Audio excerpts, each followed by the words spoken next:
Hey guys, welcome back to Book Club for Movies. You can ignore this for right now. If it works, there'll be something there. If it doesn't work, don't worry about it. In fact, let me just go ahead and take this down. This is something that's coming later. Anyway, this is a Book Club for Movies exclusive, and by exclusive, I mean I have just gotten home from the theater. I've not stopped. I've literally just driven home, and this is just my thoughts walking out of the theater and driving my half hour home. Okay, so I saw this weekend's new movie, Obsession, and I have to tell you, this is one of the scariest movies I have ever seen. It's not just the subject matter. It legitimately, if you are a horror fiend, you need to see this movie. This movie is straight up horror. There's no comedy, there's no levity, there is nothing. Basically, from about 15 minutes in, it just continues to go higher and higher. When I tell you my half hour drive home from the theater, I could feel the stress leaving my body. It's like I've just had a massage. I was in such intense pain. It's like I hooked my entire body up to a TENS machine and then just started fiddling with the knobs for an hour and 50 minutes because this movie is so genuinely terrifying. Now, it's not terrifying in that real life sense. This isn't an intruder movie. This isn't a summer camp slasher.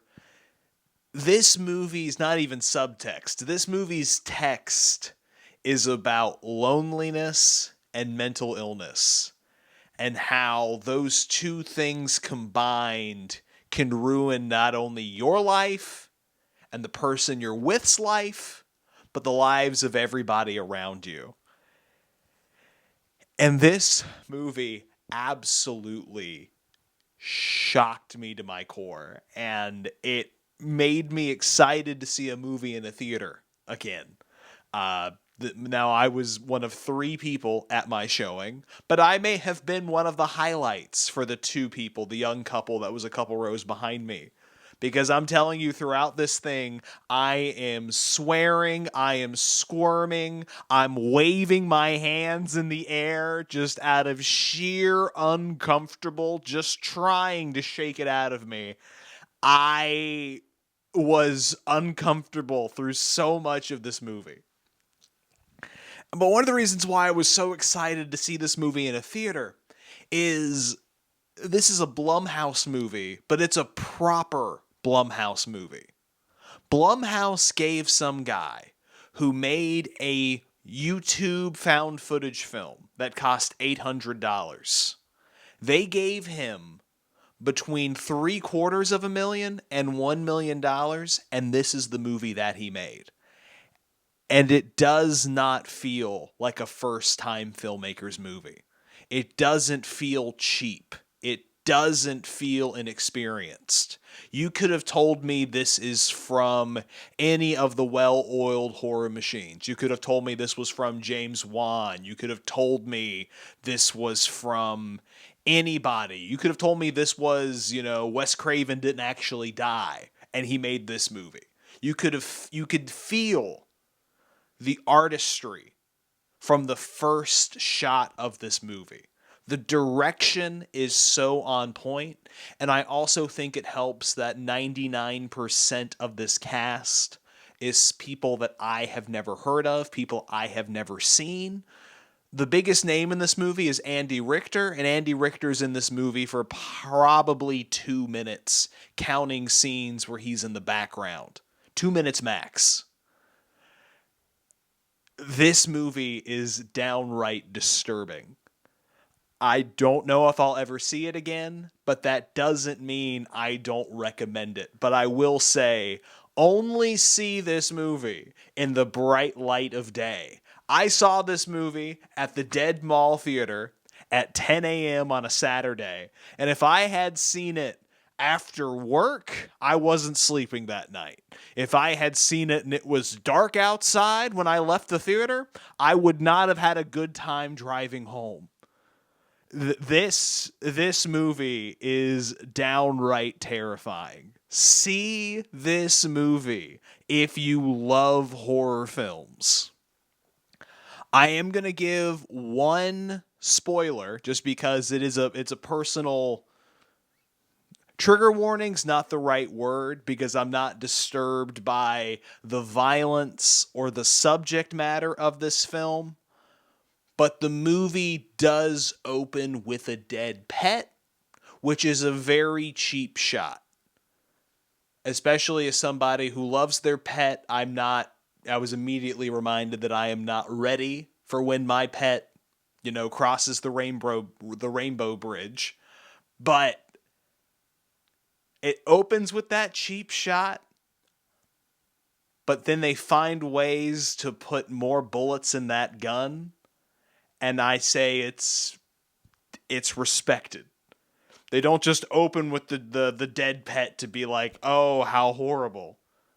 It's what they do with that horrible thing. And then they do something else later, and you're like, oh no. This movie, I don't know if it's just resonating with me because I found so much of a younger version of myself in our protagonist. If you've got a hopeless romantic in your friend group who is pining after somebody who's just not interested in them, you take them to this movie. You do it. You do a good service to your friend, and you take them to this movie and say, cut it out. Now, you might lose the friendship, but I'm telling you, if you take that friend to this movie, he may drop you as a friend, but at least you're putting his life on a better track. Because as somebody who was lonely throughout the entirety of their high school and about half of their college experience, there were moments where I was thinking, if only I could get this girl to notice me. If only I could wish for this girl to think of me the way I think of her. If I had seen this movie, absolutely not. I would have said, pleasure seeing you, but no, I think I'm good.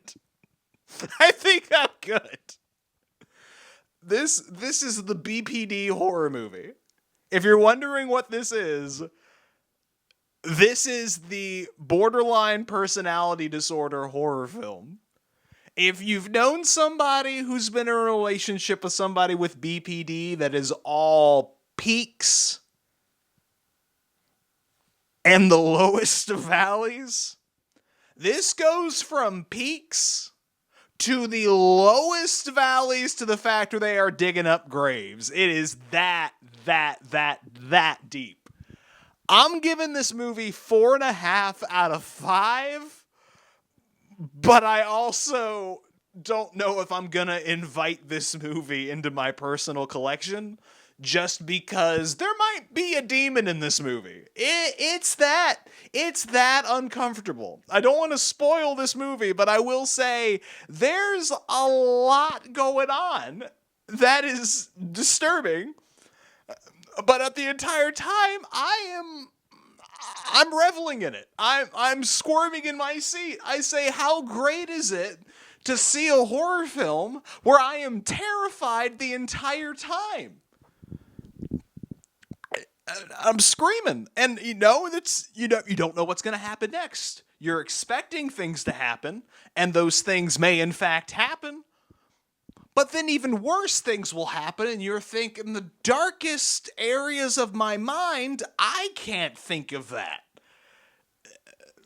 This, normally after I see a movie, I might walk out and the theater staff will be like, how was the movie? Or I might say, have a good day. When I walked out of this movie, I was just in a funk, and I'm just walking out just Just dead. Just completely dead. I have no emotions left to give. And the worst thing is now I've told you all before, I get to movies early. In the old standard of things, I get to movies early so I can buy my concessions and I can see the pre-trailer advertisements.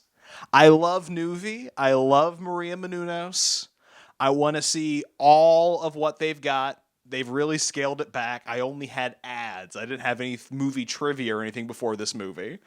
I had ads for like basement repair and garage repair and windows. I didn't have any, can you guess which of these people were in Jurassic Park? I didn't have any of that fun stuff.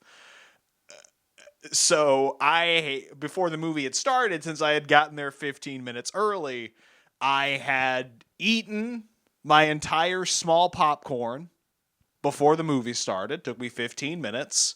Before the trailers ended, I had consumed my entire medium Coke Zero.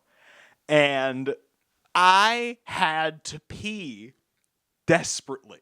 I had to pee starting about an hour into this movie.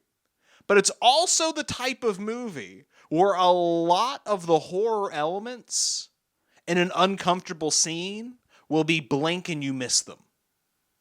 There's a lot of like little ticks and little twitches and facial movements and things like that will just, set something off in your brain. So I got to the party scene and I held on as long as I could, and then I ran to the bathroom. Thankfully, the screen I was at was directly across from the bathroom. And when I got into the bathroom, I almost yelped because on the bathroom mirror was an ad for this movie that's made out of obsessive Post-it notes. And I'm thinking in my head, I can't even go to the bathroom and pee and escape this movie. If you don't let me pee, I'm going to pee in the theater. And then I came back and the rest of the scene happened, and it didn't matter if I missed anything because I was still terrified. And this movie checks the box for every single little thing that outright terrifies me. People walking weird, people talking weird, people walking and talking weird simultaneously.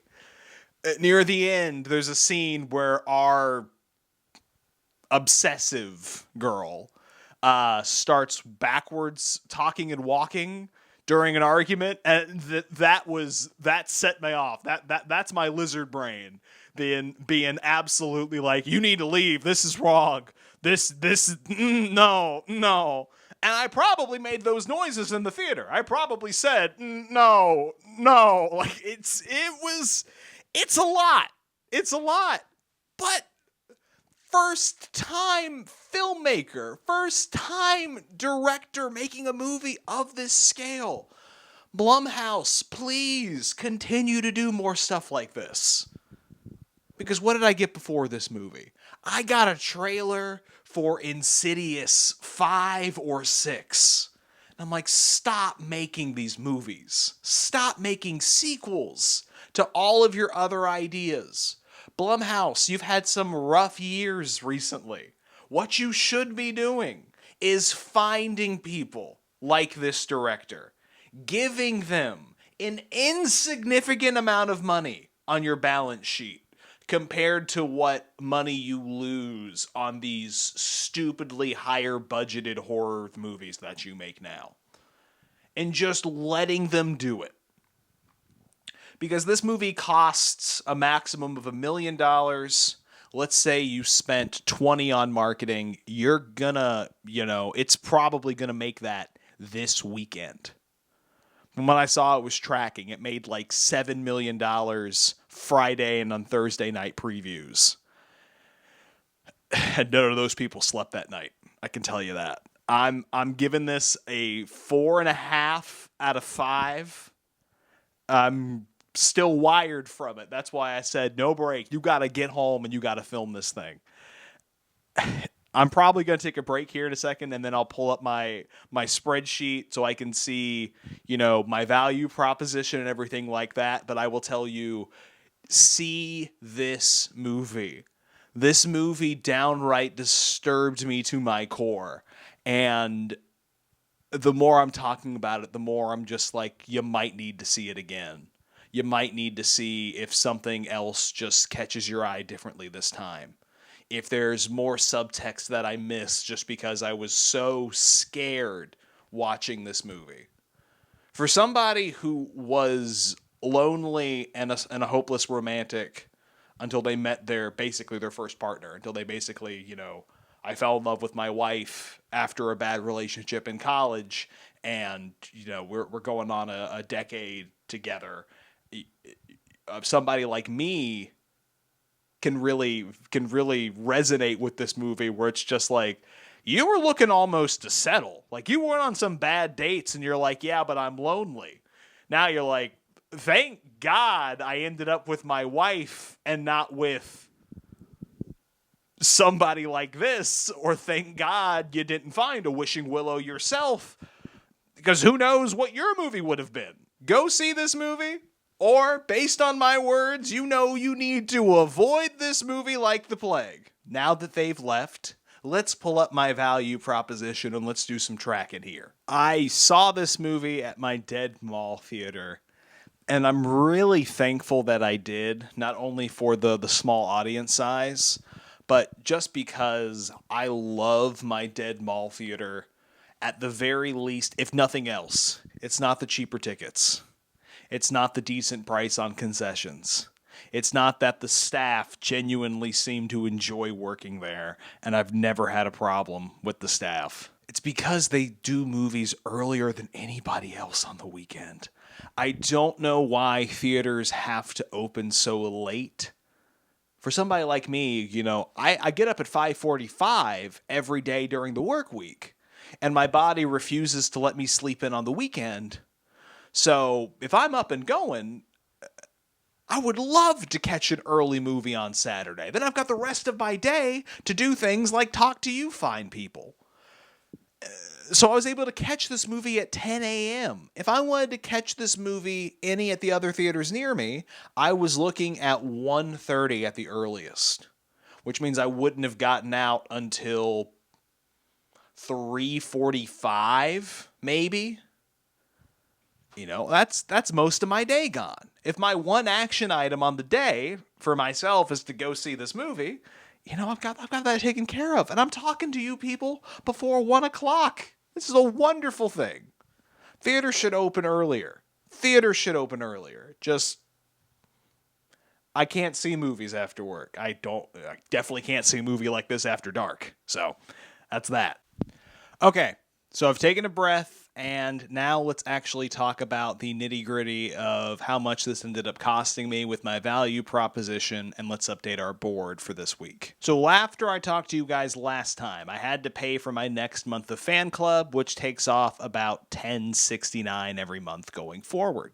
We started out, when we left off of the Big Bird movie, at $57.70 value gained for the year. After deducting that $10.69, we're looking at a solid $47.01. So, being that I went to the Ashboro Cinemark and saw a movie as early as possible, I got that matinee discount, which meant the ticket only cost me $7.49, and then since it was just me, the convenience fee per ticket was $2.19. So that ended up being about $9.68 out of my whole $10 membership. So I lost some money on that membership bonus. But, again, that's why we're tracking overall value. I didn't get the full $10 out of it this month, but I was pretty close. So that leaves us with an overall value proposition tracking here at $56.69. And that's just for overall value for the year so far on this membership. Now, I did get a small popcorn and a medium drink, decided to upgrade and had to pay the price during the theater, and that ended up costing me $14.55. So that's going to bump us from $127.10 to $141.65. We are on the cusp We're on the cusp of breaking $150 on concessions this year, and it's May. You know, that it's as pained as I was to break $100. Now I'm like, we're about to break a whole new total. We're about to break 150, and we're not even halfway through the year yet. So again, as always, I'm horrified to see what this number is going to be come December, and we do our end of year wrap up. Since it was just me, just the one ticket, just the convenience fee, my gift card was left alone for this transaction, which means out of that $100 I had for the year, we're still tracking at $57.40 left on that gift card balance. We get to punch my card, and Obsession is punch number 7 for the year, hanging out there. And then if we look at my overall ranking for movies this year, Obsession is going to slide in at my 3rd favorite film for this year. I will say you can see the shakeup here. You can see how this has slid into 3rd place. I still think about Send Help. I still think about Good Luck, Have Fun, Don't Die. And I'm going to think about Obsession for a while. I start to think less about movies like Ready or Not 2 and Normal, and especially a film like Scream 7, which fades more and more. Especially in a movie like this, I was nowhere near the edge of my seat in Scream 7. I was nowhere at the edge of my seat in Ready or Not 2, but that was also a much lighter horror action comedy romp compared to what we just witnessed. Anyway, that's it for this week at Book Club for Movies. Thank you so much for watching. If you enjoyed this video, if you could do me a big favor and please just leave a like, leave a comment, or if you really enjoyed this video, if you could hit subscribe. I know I could puke in my mouth having to say that, but I won't lie to you all. Every time somebody leaves a like or a comment or a subscription, for a creator of my size, it really does mean the world. I mean, I broke 10 subscribers this year, and I'm always shocked that when I send something into the ether that it doesn't get 0 views. I genuinely almost overwhelmed by how my channel is doing at this point, and I'm working on bigger and better things for the channel. And I want you all to be along. I want you all to be along on the ride with me. So if you could, that would be great. But anyway, thank you all so much for watching. This is Gray signing off for Book Club for Movies. I got to feed the cat here in a minute. And I hope you all have a great week, everybody. See you all in the next one.